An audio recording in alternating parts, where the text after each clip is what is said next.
Father Dukeshires regrets that he can't make it here tonight. He was disappointed by that, but I let him know that we'll keep him in our prayers, and as the bishop said, he's praying for all of us, and he's very proud of this moment, so we will remember him tonight. We're going to begin with just a short video, a little bit of the history of the parish that is put together. So if we're ready to go, we can start with the video.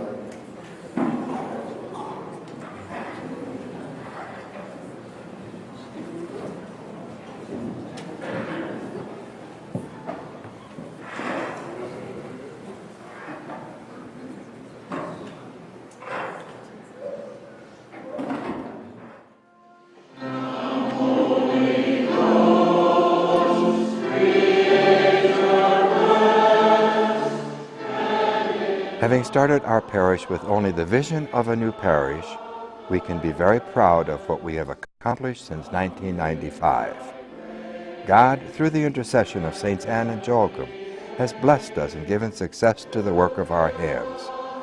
So many wonderful people have come forward with time and financial support, cheerfully giving back to God from their own blessings. In this place, Lord, you breathe new life into your church. Our hearts are very grateful. The story of our parish began to unfold New Year's Day, 1995, when West Fargo's Blessed Sacrament pastor, Val Gross, was approached with the task to begin a new Catholic parish in South Fargo. The following September, Father Gross met Betty Miller, parish secretary, and liturgy coordinator Bob Maxwell, and the first of the faithful to help begin this new church. Father presided over the first Mass on Saturday, September 9th, 1995 at Discovery School. Plans were set in motion to build a church seating 1,500. A letter was mailed to every household of every denomination within the boundary area to inform them of the new parish and invite them to join. Bishop James Sullivan set boundaries for the new parish to encompass Catholics living south of 32nd Avenue to 76th Avenue South and east to the Red River. No western boundary was defined. Sunday worship took place at Riverview Place. For the parish without a name, Saturday Masses were offered at Discovery School. Each week, worshipers packed and unpacked boxes of songbooks, set up the altar, and welcomed newcomers that would help define this new church. One of the parish's first tasks together was the choosing of a parish name. Because it would emphasize family values and intergenerational respect, the name of Saints Anne and Joachim, parents of Mary and grandparents of Jesus, was chosen. Within days, Saints Anne and Joachim Catholic Church baptized its newest member. On October 15th, Bishop Sullivan installed Father Gross as pastor, and parishioners sang a blessing over him. The first trustees also were appointed at that event. As a practical matter, a parish rectory had been purchased to serve as the priest's residence, parish offices, meeting rooms, and daily Mass chapel. It also became the gathering place for the newly formed pastoral and finance councils, who met to help plan the future. Within a half year, a parish constitution and articles of incorporation were drawn up. Official documents were signed, and in March 1996, Saints Anne and Joachim Church, comprising over 200 families, was legally incorporated in the state of North Dakota. It soon became clear that the church needed a more substantial temporary space in which to grow. So when a property at 3329 South University Drive became available, thankful leaders welcomed the opportunity. It would take a little redesign and touch-up, some paint, and a lot of chairs, but now we would have a place to call ours, to be present in the community, to be a home for church members and for the Eucharist. The parish continued to define itself by inviting parishioners and friends to submit sketches and ideas for a church logo. A simple yet strong symbol designed by a high school student from the parish, combining the A and J initials to form a church and a cross, emerged as a favorite. Other churches blessed us with furnishings, including an altar, tabernacle stand, baptismal font, and ambo from the remodeled cathedral. Stations of the Cross from St. Anthony's Parish, and a tabernacle from Father Haas of Devil's Lake. A second tabernacle, monstrance, crucifix, statues, and other objects were obtained from Father Luti's collection of religious artifacts at Seven Dolors Mission Church in Fort Totten. The beautiful mosaic of St. Anne with the Child of Mary, a gift from Bishop Sullivan, came from St. Anne's Cathedral in Milwaukee. These pieces of art and sacred vessels would elevate our modest setting both artistically and spiritually. But it's the people that really turn an ordinary building into a beautiful place. Like the Three Amigos handymen who tackle any odd job. Or volunteer groups that helped with everything from folding and collating bulletins to painting the rectory. It's caring religious education teachers, thoughtful parish councils, responsible finance committees, and dozens of other groups sharing the same interests that make a church so attractive. By Easter of 1996, we were comfortably settled into our new temporary home for our first Vigil Mass, and the reception of new Catholics who had participated in the Rite of Christian Initiation of Adults, the RCIA. Many other firsts would follow. There would be catechesis, confirmations, and Christmases. On average, Saints Anne and Joachim Parish would continue to grow by 100 families per year, continually energized by enthusiastic new members who willingly joined in the unique effort to build a parish and a church. A feasibility survey was conducted revealing that 92% of those interviewed agreed it was time to begin Phase 1 of our building project. The core building committee and subcommittees, as well as a capital campaign committee, were formed. A parish panel interviewed 6 architects, and one was chosen unanimously. Fundraising was launched to begin development on the new 13.5 acres at 52nd Avenue and 25th Street South. Diocesan law requires that all funds be pledged with half in the bank before digging begins. On May 17, 2000, groundbreaking ceremonies took place for the building of a social hall, which would be used as a temporary worship space, and kitchen, gathering area, and parish offices, with site excavation and preparation for future development. Excavation began in July 2000. Work proceeded on the 6,800 square foot office area. It would have a 14-foot-high basement, requiring many yards of concrete, and a second story that would be unfinished inside. The entire project took 16 months to complete. Footings and substructure also began on the 25,800 square foot gathering area and adjacent social hall. Construction enclosing the walls and building the roof continued through the winter. Emphasis was put on completing the office area first, and by summer of 2001, most of the masonry and brickwork was finished. Carpenters and sheetrockers worked on interior walls and ceilings, while plumbers, pipe fitters, and electricians moved ahead with sprinkler systems and fire alarms, as well as lighting, heating, and kitchen and bathroom plumbing. Sheet metal workers, carpet layers, and sound system specialists added their touches and additional layers to our new church home. Concurrently, artists were designing elements that would enrich the liturgical setting. A 54 by 87-inch mosaic of St. Joachim, comprising thousands of Byzantine smalty mosaic tiles from the island of Murano, Venice, Italy, was created to match the existing mosaic and fabricated at a local art studio. A sculptor from Sturgis, South Dakota, was also commissioned to produce the bronze statue of Saints Anne and Joachim in the courtyard of the main entrance on the east side of the building. On November 20th, 2001, the parish offices were finished. The Knights of Columbus, with the aid of equipment from church member construction contractors, made the move to the new parish offices very smooth. Within 2.5 hours, everything was transferred to the new facility 3.5 miles away. The last Mass at the University Drive site took place on Saturday, December 15, 2001. The next day, on December 16th, the now Monsignor Gross, Bishop Sullivan, Bishop Aquila, Father Andrel, and a number of visiting priests offered the first Mass in the carpetless social hall. It truly was a celebration of praise and thanksgiving, with over 900 in attendance. Today, just 2 years later, generous and gracious parishioners of Saints Anne and Joachim, at first the parish without a name, gather once again in praise and thanksgiving for a landmark occasion.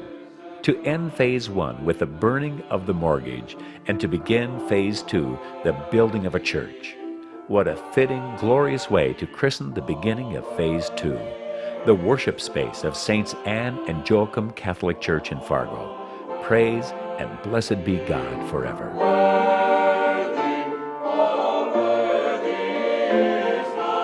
Yes, through the grace of God, we have come so far so fast. It might be easy for new parishioners and visitors to take for granted the efforts made toward this wonderful facility, and for all of us to forget about the prayer and planning, bricks and building committees, sheetrock and sacrifices it takes to build such a beautiful place.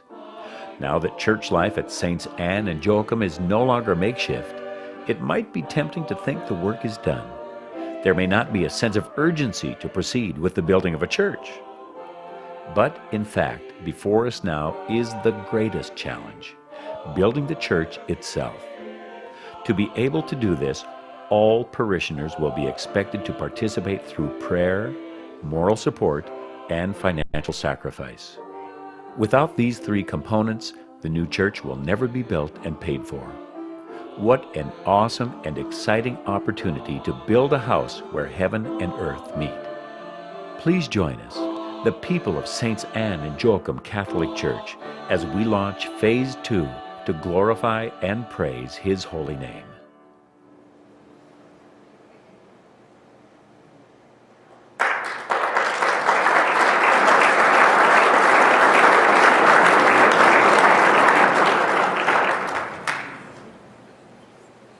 That truly is an amazing story. We're so blessed by the work of so many people, as we saw in the video. I'm just going to proceed with a few thank yous that Father Ducher wanted to pass along to you. First of all, he says we must thank the Father, the Son, and the Holy Spirit, first of all, for blessing our parish from the very beginning, and for giving this parish a wonderful sense of stewardship and almsgiving. So we want to thank God, first of all, for His work in the lives of these parishioners. Father, we should also like to thank Bishop Hoedl for being here and for being our bishop. With all its prestige as one of the successors of the apostles and with all its crosses, as being vicar of Christ crucified among us. And Bishop, your presence with us is another sign of God's presence in this parish, the presence of Jesus Himself, our great high priest. So thank you for being here.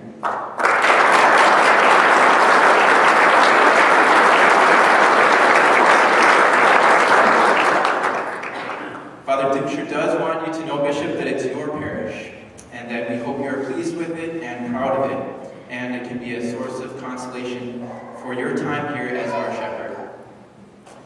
We want to thank also Father Metzger for putting together the beautiful evening prayer this evening. Thank you, Father, for coming back and blessing us with beautiful music tonight.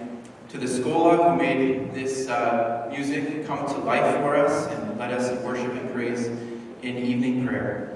And to our parish staff, thank you for planning the many particulars. We do have a wonderful staff at this parish, and for me personally, as a new priest, I'm very grateful for all of their help as I learned the ropes in this parish too, and I know Father wants to extend his gratitude to you. To Lee Hoedl for putting together the videos, and the second video in particular, a wonderful job, Father Lee, thank you. The Capital Campaign Committee members who were on the panel when Father Ducher got here. Ray Meyer is the chairperson, Todd Braun, Paul Amis, Brian Keller, Rich Vedder, and Jerry Meyer. Thank you for all of the work that you did. And Father also wants to extend his thank yous to each one of you here and every member of our parish. Thank you for what you gave to build this parish and pay for it. It's your gift to the church and for many generations to come. It's your gift also to yourself. Other than the needs of those you love, this is one of the most important things and one of the best things that you could do with your money. So thank you so much for your generosity to this parish. We're going to now go ahead, and as Bishop said in his homily, that families often burn the mortgage. We're going to do that tonight. We're going to burn the debt, the last remaining remnants of the debt that remind us of that. So we have a little fire pit here, and we're going to light it up.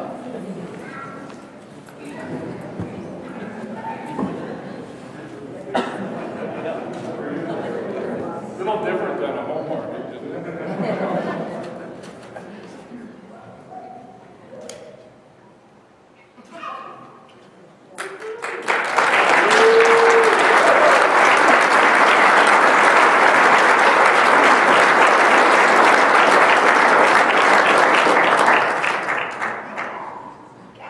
Now that we have the debt paid off, we'll try not to burn the place down.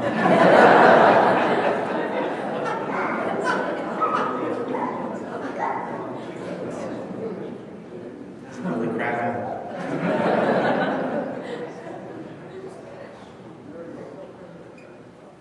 I hope we got this on camera for Father. We would love to see it.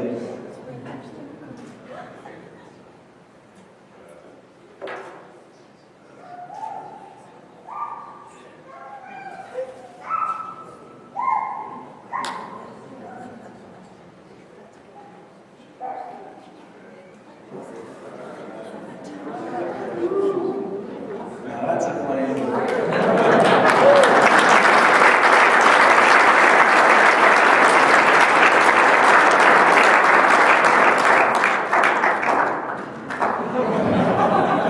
We might test the smoke alarms too. All right, now we have another video, so I'll have Lee fire that up for us.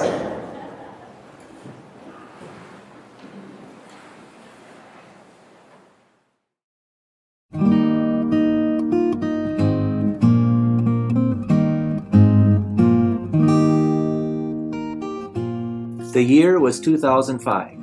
Monsignor Val Gross had been pastor of St. Joachim Parish for 10 years. The parish had started out with masses at Discovery School and Riverview Place for the first year. Then a location affectionately known as the Warehouse opened up on South University Drive next to the Cork and Cleaver. The parish used a contract for deed arrangement and moved into its first permanent space, while the fundraising began for its forever permanent space on the corner of 52nd Avenue South and 25th Street South.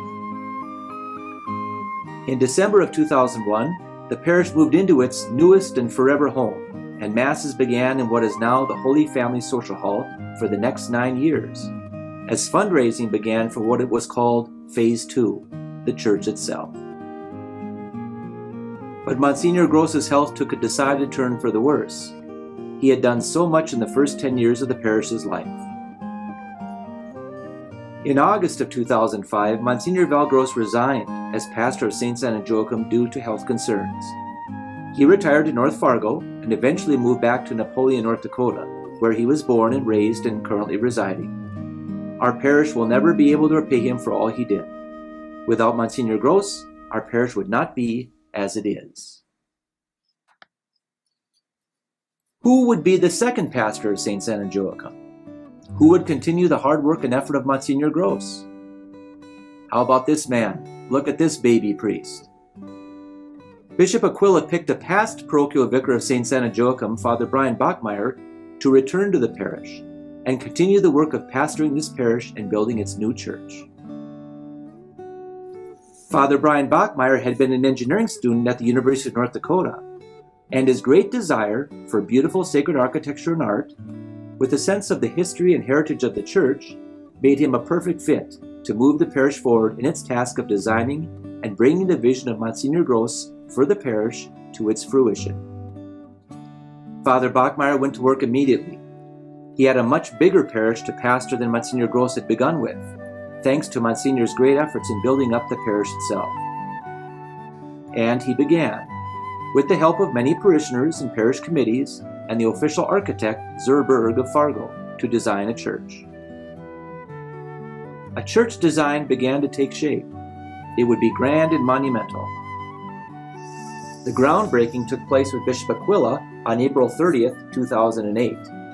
and at that ceremony a very curious incident was photographed.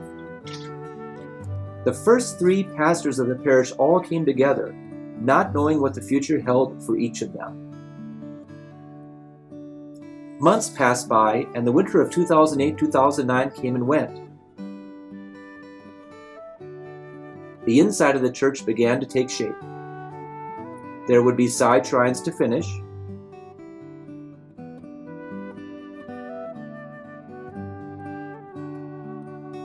statues to be added in,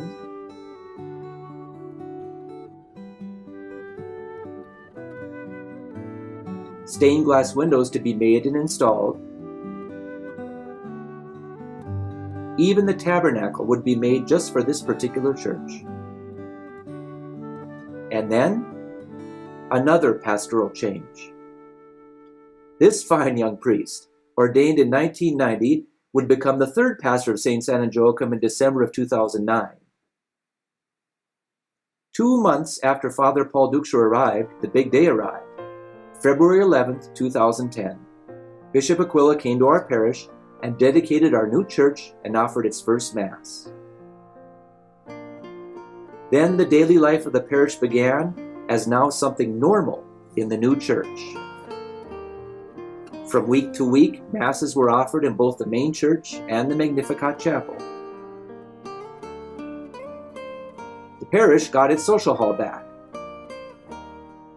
The annual puppet show began its run.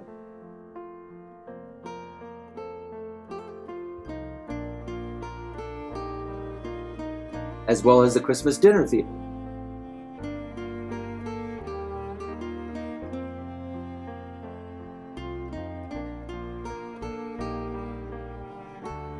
The fall festival no longer needed to take down the worship space to serve its meal,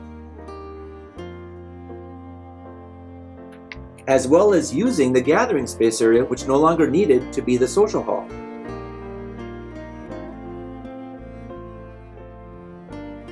The parish continued to grow, especially with young'uns. Our children filled the ranks of our Catholic school and our religious education program. And we kept up the seeming never-ending project of finishing our church. A beautiful organ was purchased, paid for, and installed.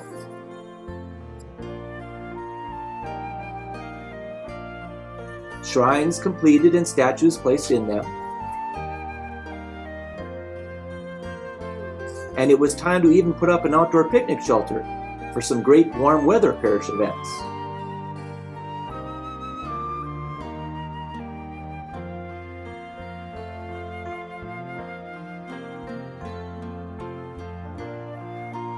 And after many years and much giving, the day arrived, December 20th, 2017. 22 years and 3 months after Monsignor Val Gross began the parish with a small loan, it was paid off with the last payment to the Diocese of Fargo.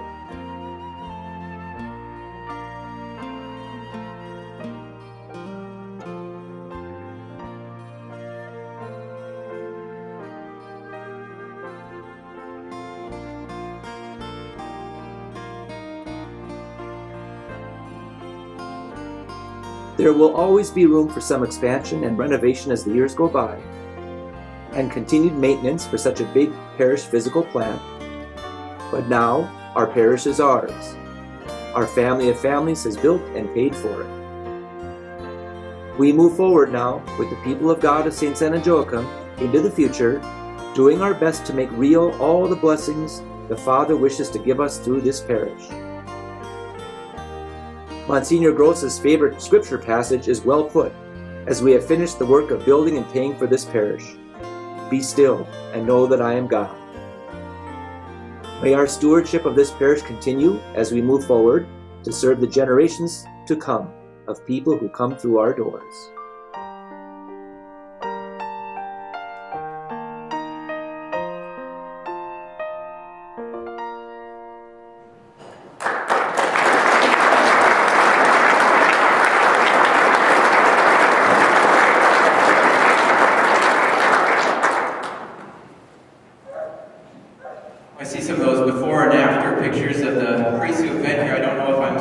excited or a little worried?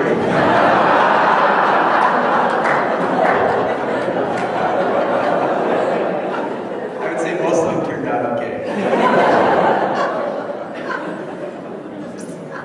So now we're going to do a toast. Father prepared 3 toasts, so you have to save some champagne for each one. Space it out. Father would first like to recognize our bishops. First of all, Bishop Sullivan, who was the founder of our parish. Oh yes, let me give people time to actually grab some champagne.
Looks like we're ready to go. Let's try that again. So first of all, to Bishop Sullivan, who founded our parish, to Bishop Aquila, who dedicated our parish, and to Bishop Hoedl, who now shepherds our parish. Cheers.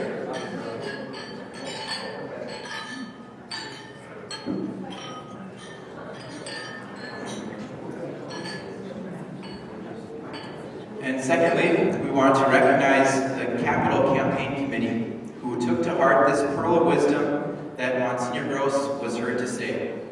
This parish has a lot of money. We just need you to take it out of your pockets.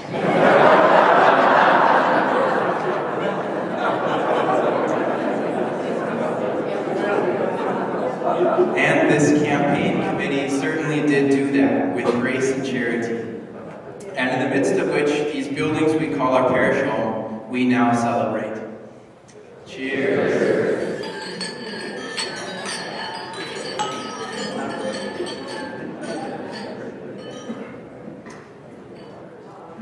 And finally, to the parish of Saints Anne and Joachim, to our family of families, to the people of God that He has called to make this parish our home, to the many years, actually generations of grace, peace, worship, and sacraments that will be ours in this place, that the living God called us to build and pay for. May the rewards now of our parish's efforts be experienced in this house of God, in this life, and in God's house in heaven forever. Cheers.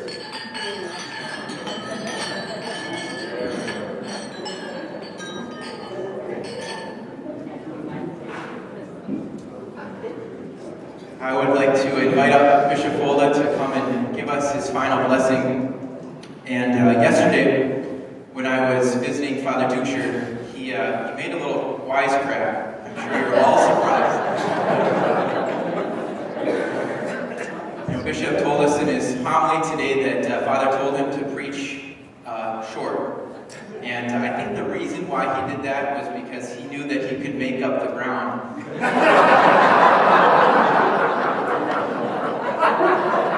He told me that he just has a lot of time to think and pray. And he said that he's getting hours and hours of homily material.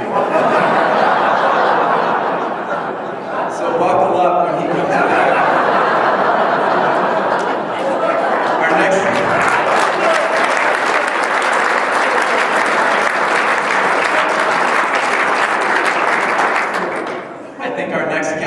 campaign will be to put cushions on all the pews.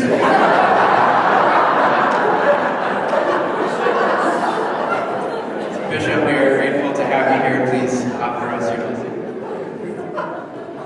Thank you, Father. That's pretty good.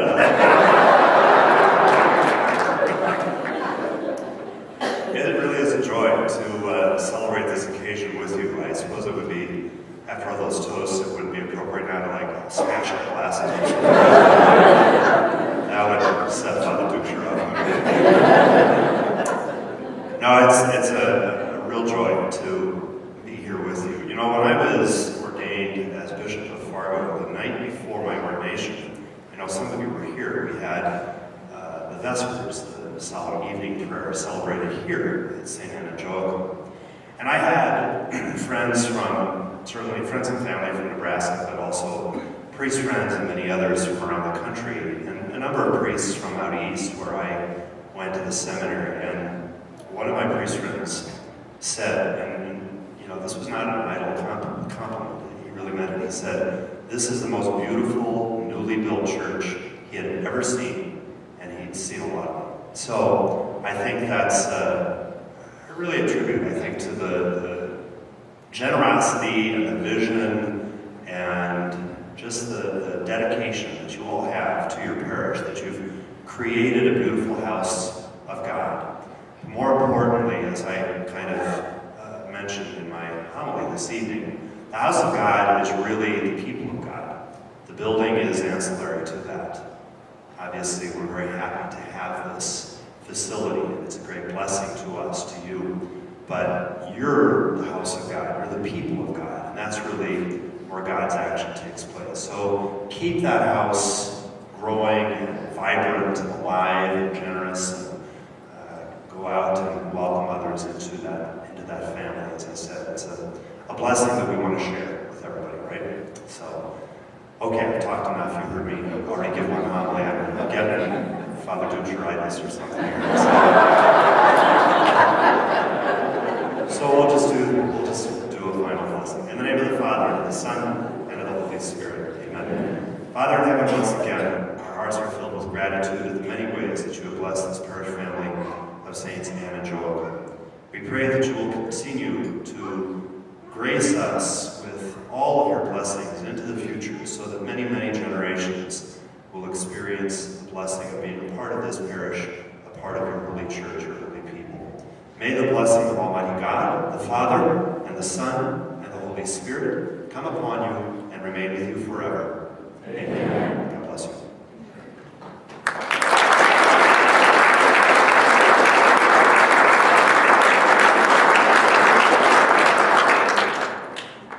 Thank you, Bishop Hoedl, and please be free to linger as much as you'd like to continue to fellowship and enjoy the moment.